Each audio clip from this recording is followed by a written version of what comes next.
Hello, beautiful people. It's Eric Kearney, president of the Greater Cincinnati and Northern Kentucky African American Chamber of Commerce. And I've got some really great news for you today. We did a survey of our members in February. I'm going to share those results with you. I think you'll be really interested in what they have to say because there's some exciting and interesting information. I'm going to go through the outlook for 2025, what help these businesses need. We ran it over a 10-day period in February. So most businesses say things are good to great, about 57%. So there's optimism in the entrepreneurial community. Half are considering expanding. So they gave a 4 or 5 when they were asked that particular question. And then almost half, not almost half, are considering hiring somebody over the next 12 months. So there's a certain degree of optimism looking at 2025. Next, we asked about, are you going to seek a loan to help grow or expand your business or help with cash flow? 62% said no. Remember that for a little bit later. And then there's a split about accepting equity, getting capital in your business through investors. 53% said no. 47% said yes or maybe. Remember those two slides. Then there's frustration expressed about getting capital, problems with finding interested investors, the terms have not been favorable, and the complexity of that process.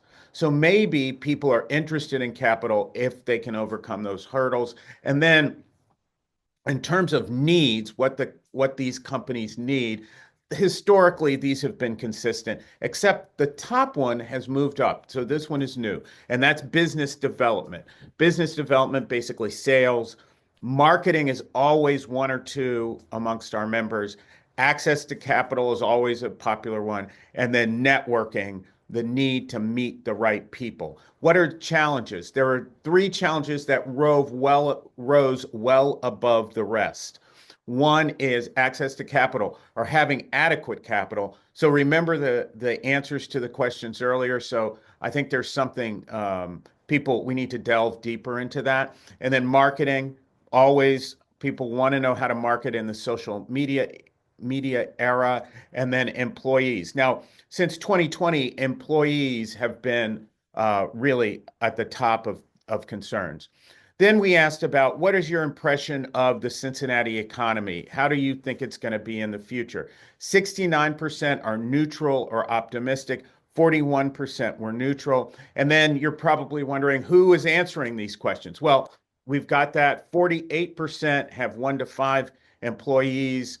94% have under 100 employees. And so we're all small business owners, and so that's who we have. Then we asked 2 questions that were narrative, so people had to write their thoughts, their ideas, their concerns. These are the answers that were kind of rose to the top. More large companies support small businesses in a meaningful and impactful way. Corporations should support diverse businesses to improve conditions for all people, improve our networking and collaboration opportunities, and investment in fast-growing biotech startups, investment in schools, investment in a pipeline for trade schools and colleges. And then we asked, do you have any other thoughts, anything else that you'd like to share? These are the 4 buckets that the comments fell into. 1, I hope the ACC will begin to hold agencies accountable for meeting economic and workforce inclusion goals. I pray we learn from this Trump administration how to survive and thrive despite what is going on at the federal level. Business owners need better access to people who will support their business. Many people are talking, but I'm not seeing much done. And then a lack of willingness to collaborate and partner to grow all businesses. Please follow the African American Chamber of Commerce on social media. Grab your phone, hit that QR code, and you'll get linked to all of our social media. We've got a lot going on. We do over 120 programs a year. We've got business counseling. We've got access to loans. We've got networking opportunities, marketing opportunities. We've got resources to help you grow your business. Please join us, scan that QR code, and then you can get your membership to the African American Chamber. Then I want to tell you about our talented team. We've got a great group of people. Want you to come and talk to them. Also want to let you know we've got an office in Piketon run by Marlene. We've got satellite offices, Cincinnati, Forest Park, Northern Kentucky, and we even do counseling out in Westchester. So we're going out to where you are. You can always come to us, 2303 Gilbert Avenue. Thank you very much. Talk to you soon.